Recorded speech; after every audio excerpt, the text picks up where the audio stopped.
students, myself Anil Kumar Sharma, Assistant Professor Zoology, LBS government college Kotputli. आज के इस video में हम पढ़ेंगे कि माइटोकॉन्ड्रिया में एटीपी का सिंथेसिस अर्थात ऊर्जा उत्पादन किस प्रकार से होता है। इससे पहले के वीडियो में हमने माइटोकॉन्ड्रिया की बेसिक स्ट्रक्चर के बारे में पढ़ा था।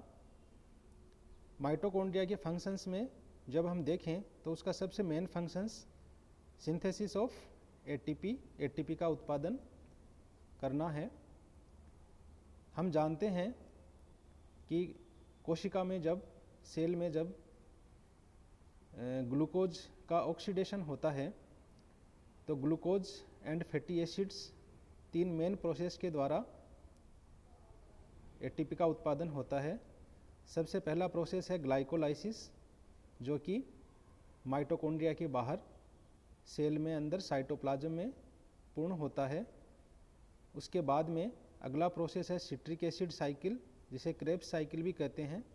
यह प्रक्रिया माइटोकॉन्ड्रिया के अंदर उसके मैट्रिक्स में संपन्न होती है। और तीसरा एंड लास्ट स्टेज है टर्मिनल ऑक्सीडेशन, जो कि एक श्वसनीय श्रृंखला रेस्पिरेटरी चेन के द्वारा माइटोकॉन्ड्रिया की इनर मेम्ब्रेन में स्थित क्रिस्टी पर स्पेसिफिक प्रोटीन के कॉम्प्लेक्सेस पाए जाते हैं, वहाँ पर यह प्रक्रिया संपन्न होती है। जब ग्लूकोज का ग्लाइकोलाइसिस होता है, जो कि साइटोप्लाज्म में होने वाली प्रक्रिया है, तो इस दौरान ग्लूकोज के एक मॉलिक्यूल से हमें पायरुविक एसिड के दो मॉलिक्यूल्स प्राप्त होते हैं। यहाँ से यह पायरुविक एसिड बाद में माइटोकॉन्ड्रिया में प्रवेश कर जाता है और माइटोकॉन्ड्रिया का जो इनर मेम्ब्रेन स्पेस है, वहाँ पर यह पायरुविक एसिड एसिटिल को एंजाइम में बदल जाता है। यह एक एसिटिल को एंजाइम जो कि बाद में माइटोकॉन्ड्रिया में मैट्रिक्स में प्रवेश करता है और एक साइकिल, जिसे कि क्रेब्स साइकिल कहते हैं, के द्वारा इसका ऑक्सीडेशन होता है, जिसमें हमें ऊर्जा जो है वह NADH एंड FADH और ATP के फॉर्म में प्राप्त होती है। इस दौरान कार्बन डाइऑक्साइड और वाटर के मॉलिक्यूल भी बनते हैं। NAD निकोटिनामाइड एडेनिन डाइन्यूक्लियोटाइड होता है, जो कि एक कोएंजाइम है और यह इलेक्ट्रॉन्स को ट्रांसफ़र करता है रेस्पिरेटरी चेन की रिएक्शंस के दौरान। इस दौरान यह NAD प्लस NADH2 में रिड्यूस्ड हो जाता है। अगर हम इस डायग्राम को देखें तो यहाँ एक सिंपल वे में दिखाया गया है कि NAD प्लस जो है वह एक तरीके से कैरियर का काम करता है और यह यहाँ पर रिड्यूस्ड होकर NADH में बदल जाता है। बाद में यह इलेक्ट्रॉन को आगे ट्रांसफ़र करने के बाद वापस अपनी ऑक्सीडेटिव फॉर्म NAD प्लस में चेंज हो जाता है।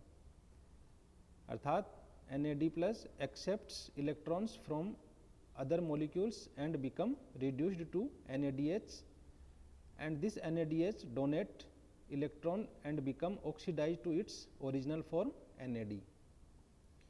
यह ग्लाइकोलाइसिस का प्रोसेस है, जिसमें हम देखते हैं कि किस प्रकार से ग्लूकोज का एक मॉलिक्यूल जो है वह पायरुवेट के दो मॉलिक्यूल्स में कन्वर्ट होता है। यह प्रक्रिया साइटोप्लाज्म में संपन्न होती है। ग्लाइकोलाइसिस का जो प्रोसेस है, जिसमें ग्लूकोज से के एक मॉलिक्यूल से पायरुवेट या पायरुविक एसिड बनता है, इस दौरान हमें टोटल 2 ATPs एंड 2 NADH का उत्पादन इस दौरान किया जाता है। जब सिट्रिक एसिड साइकिल संपन्न होता है तो यहाँ पर यह पायरुवेट जो है वो इंटरमेम्ब्रेन स्पेस में कोएंजाइम ए के साथ क्रिया कर एसिटिल को एंजाइम में बदल जाता है और यह एसिटिल को एंजाइम उसके बाद में माइटोकॉन्ड्रिया की मैट्रिक्स में प्रवेश करता है, जहाँ पर सिट्रिक एसिड साइकिल या क्रेब्स साइकिल के द्वारा इसका आगे ऑक्सीडेशन होता है।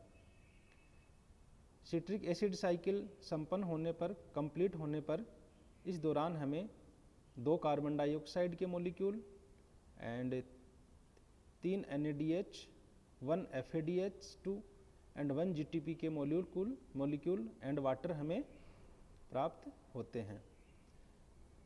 क्रेब्स साइकिल एंड ग्लाइकोलाइसिस के दौरान जो NADH एंड FADH2 जिनका उत्पादन होता है, यहाँ से यह बाद में टर्मिनल ऑक्सीडेशन या जिसे ऑक्सीडेटिव फॉस्फोराइलेशन भी कहते हैं, इस प्रक्रिया के द्वारा यह इलेक्ट्रॉन को एक श्रृंखलाबद्ध तरीके से ट्रांसफ़र करते हैं, जिसमें मोस्टली 3 इवेंट्स होते हैं। और इलेक्ट्रॉन और जो प्रोटॉन इलेक्ट्रॉन जो है वह लास्ट में अंतिम एक्सेप्टर जो है इलेक्ट्रॉन का, final electron acceptor is molecular oxygen, अर्थात मोलिकुलर ऑक्सीजन जो है वह इलेक्ट्रॉन को ग्रहण करती है और प्रोटॉन के साथ मिलकर वाटर का निर्माण करती है। इनके जो टर्मिनल ऑक्सीडेशन के जो 3 इवेंट्स हैं, उसमें माइटोकॉन्ड्रियल मेम्ब्रेन के प्रोटीन कॉम्प्लेक्सेस भाग लेते हैं। सबसे पहले इसमें oxidation of coenzymes transport of the electrons. इस दौरान सबसे पहले ये NADH जो है वह अपना इलेक्ट्रॉन FAD को दे देता है और वापस रिड्यूस्ड फॉर्म NAD+ में कन्वर्ट हो जाता है। FAD जो है वह रिड्यूस्ड होकर FADH2 में चेंज हो जाता है। यहाँ से FADH2 से बाद में इलेक्ट्रॉन एक साइटोक्रोम की जो प्रोटीन्स हैं उस श्रृंखला में, जिसमें cytochrome B, cytochrome C and cytochrome A3 में क्रमबद्ध तरीके से ट्रांसफ़र होते हैं एंड लास्ट में ऑक्सीजन के द्वारा यह इलेक्ट्रॉन ग्रहण किया जाता है। रिएक्टिव ऑक्सीजन स्पीसीज ROS ये क्या कहलाती है? ड्यूरिंग रिडक्शन ऑफ ऑक्सीजन, जब ऑक्सीजन का रिडक्शन होता है तो यह harmful, unstable and intermediate produced करती है, जो कि सुपर ऑक्साइड और पेरोक्साइड एनायंस होते हैं। These anions are called reactive oxygen species, जो कि सेल्स के लिए काफ़ी हार्मफुल होते हैं। And oxidise proteins destroy the membrane and cause mutation in DNA। ये जो रिएक्टिव ऑक्सीजन स्पीसीज हैं ये काफ़ी सेल्स के लिए हार्मफुल हैं और ये प्रोटीन्स को ऑक्सीडाइज कर देती हैं और मेम्ब्रेन को डिस्ट्रॉय कर सकती हैं। इसके अलावा जो माइटोकॉन्ड्रियल DNA है अथवा जो सेलुलर DNA है उसमें म्यूटेशंस पैदा कर सकती हैं। टर्मिनल ऑक्सीडेशन, जिसे ऑक्सीडेटिव फॉस्फोराइलेशन भी कहते हैं, इस दौरान प्रोटॉन्स का जो है वह मूवमेंट एक प्रोटॉन पंप के द्वारा इंटरमेम्ब्रेन स्पेस से मैट्रिक्स की तरफ होता है और यहाँ से यह प्रोटॉन जो है बाद में ऑक्सीजन के साथ क्रिया करके वाटर का मॉलिक्यूल बनाते हैं। ATP का जो सिंथेसिस होता है यह माइटोकॉन्ड्रिया की जो इनर मेम्ब्रेन होती है उसमें उपस्थित क्रिस्टी में एक विशेष प्रकार के पार्टिकल पाए जाते हैं जो कि F1 पार्टिकल कहलाते हैं। इसकी 2 यूनिट होती हैं, F0 जो कि प्रोटॉन चैनल की तरह काम करती है और F1 इस मॉलिक्यूल का हेड पार्ट कहलाता है जो कि कैटालाइटिक एक्टिविटी रखता है। और इस दौरान जब इलेक्ट्रॉन का ट्रांसफ़र होता है तो ADP जो है का फॉस्फोराइलेशन होकर ATP में कन्वर्ट हो जाता है। डायग्राम में आप इलेक्ट्रॉन ट्रांसपोर्ट चेन की सब यूनिट्स देख सकते हैं, जिसमें 4 complex first, complex second, complex third, complex 4 and complex 5 दिखाई दे रहे हैं। इसमें कॉम्प्लेक्स फर्स्ट जो है वह कॉम्प्लेक्स फर्स्ट में NADH जो है वह वापस अपनी ऑक्सीडेटिव फॉर्म Na+ में चेंज हो जाता है और यहाँ से इलेक्ट्रॉन जो है वह FAD को ट्रांसफ़र कर दिया जाता है, जहाँ से FAD रिड्यूस्ड होकर FADH2 में चेंज होता है। यहाँ से FADH2 से इलेक्ट्रॉन क्रमबद्ध तरीके से साइटोक्रोम्स प्रोटीन जो हैं उनकी अंदर ट्रांसफ़र होता है, जिसमें cytochrome B, cytochrome C and cytochrome A3 तीन प्रकार के साइटोक्रोम पाए जाते हैं और लास्ट में इन साइटोक्रोम से इलेक्ट्रॉन जो है वो ऑक्सीजन के द्वारा ऑक्सीजन को ट्रांसफ़र कर दिया जाता है।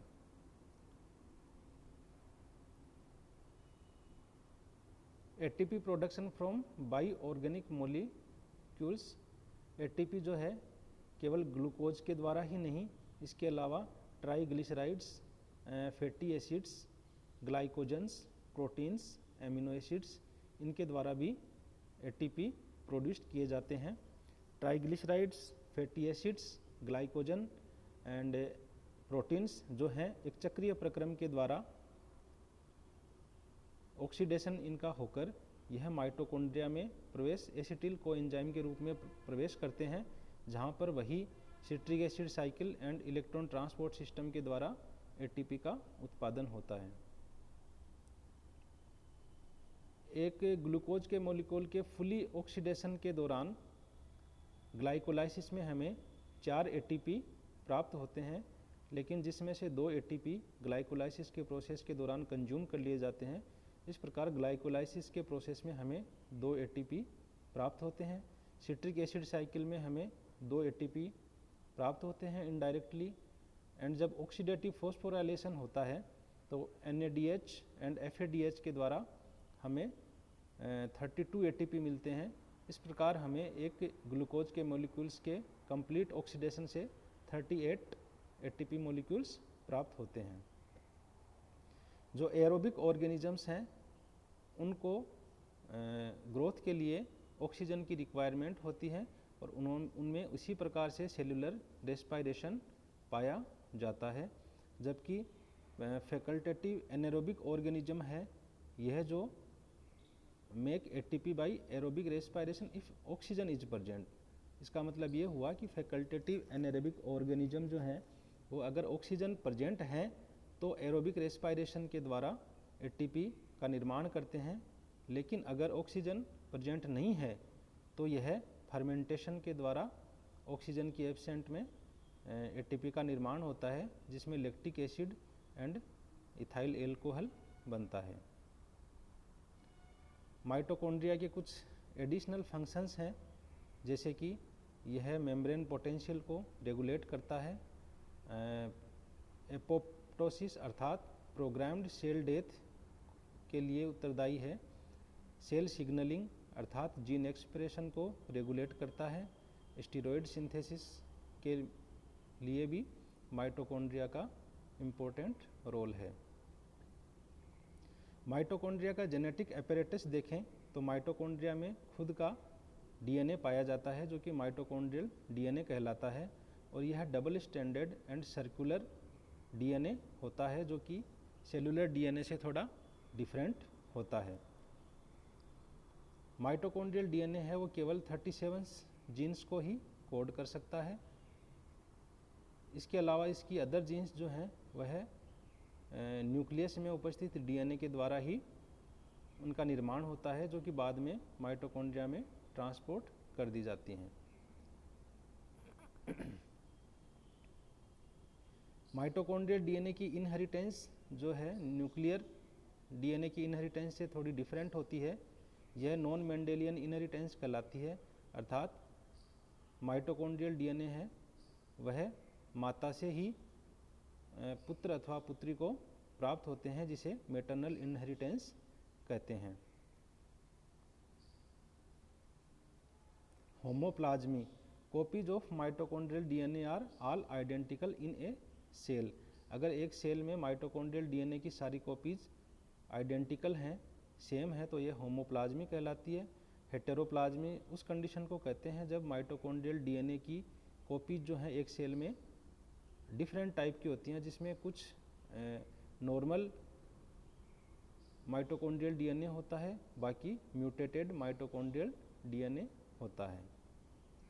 माइटोकॉन्ड्रियल डिजीजेज जो हैं जैसे कि sensory organs, muscles, heart, nervous system, pancreas, इनको ज़्यादा अफेक्ट करती हैं क्योंकि इन सेल्स में ज़्यादा एनर्जी की ज़रूरत होती है जहाँ पे माइटोकॉन्ड्रिया ज़्यादा एक्टिव होते हैं। तो अगर माइटोकॉन्ड्रियल डिसऑर्डर होता है तो यह ऑर्गन्स ज़्यादा अफेक्टेड होते हैं। Neurological disorders, diabetes mellitus, blindness and muscular weakness जो माइटोकॉन्ड्रियल डिजीज से संबंधित होती हैं। माइटोकॉन्ड्रियल डीएनए की माइटोकॉन्ड्रिया की सेल के अंदर उत्पत्ति के बारे में एंडोसिम्बायोटिक थ्योरी के बारे में समझाया गया है।